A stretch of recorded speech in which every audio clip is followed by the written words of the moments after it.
Il y a longtemps que je peins. J'ai commencé avec, dans le scolaire, en fait, avec de la gouache et des choses comme ça. Et puis après, j'ai acheté du matériel de peinture à l'huile. Et ce matériel de peinture à l'huile, j'ai utilisé comme j'ai pu.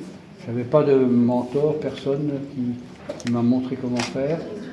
Il y avait à cette époque-là des peintres comme les impressionnistes qui m'avaient inspiré et qui me donnaient envie.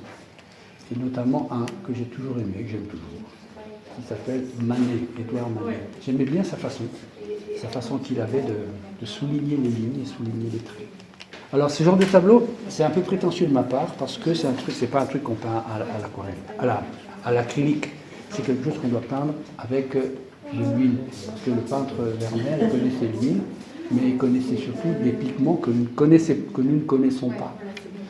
Enfin, ne connaissons pas, si, mais nous ne connaissons pas des couleurs particulières. Par exemple, le bleu qui est là-dessus, ce serait plutôt des poudres que lui, il aurait broyées comme on dit, la plus vaseline, semble-t-il.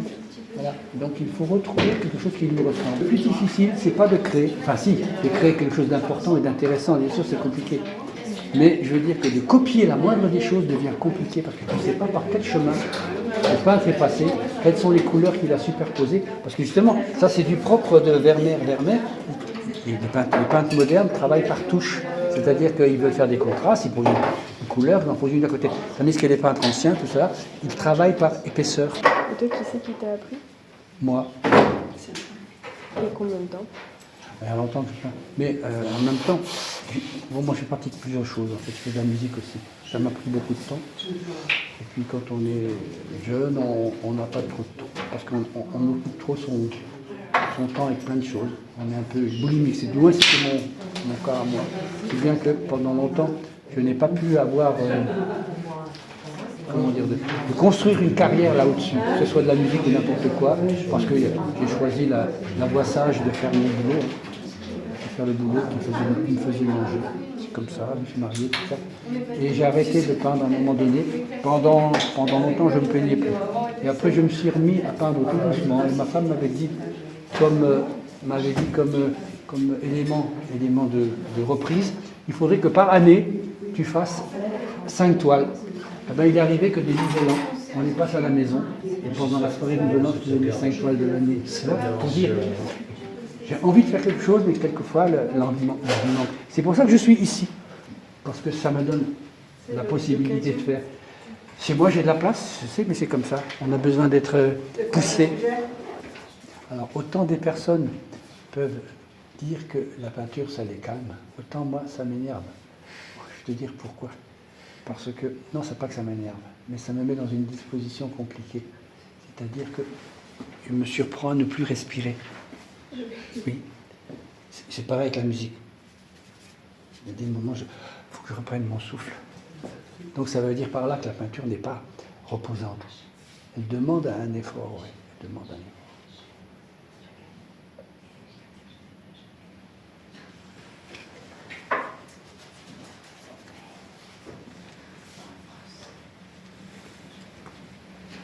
Quand ça réussit pas, par exemple là-dessous, il y avait un autre tableau, un petit garçon que j'avais fait dans un parc, c'est marqué encore, l'enfant dans le parc, et puis je ne trouvais pas intéressant ce tableau finalement. Le visage, je voulais un enfant un peu triste, un peu mis à l'égard de tout, dans une forêt, un endroit naturel, une forêt, où on imagine une maison parce qu'il y avait un portail ouvragé, comme ça, on imagine l'enfant dans un environnement un peu riche où il avait joué, mais il se fait tuer par nous. Alors quand ça ne me plaît pas, je rebadillonne, je recommence, je fais autre chose. Voilà. Mais c'est évident que si par exemple je m'aperçois que ce tableau-là n'est pas le résultat que je veux, je prétendrai pas, je ne trouverai pas d'excuse. Je dirais, je le refais ou je renonce. Et le fait de renoncer n'est pas un échec, hein, ça veut juste dire que c'est pas pour maintenant. Quoi. C'est pas pour maintenant. Ah, tu veux aussi être sur la photo, hein, madame? Tu fais la nana à la perle. La nana à la perle. À la perle. Je me demande pourquoi ils disent la perle, parce que c'est pas une perle qu'elle a, c'est une grosse boucle d'oreille en métal à mon avis. Tu crois? C'est pas une perle? Non, c'est pas une perle. Il y a des reflets qui donnent l'impression qu'il y a deux pièces, mais c'est pas une perle.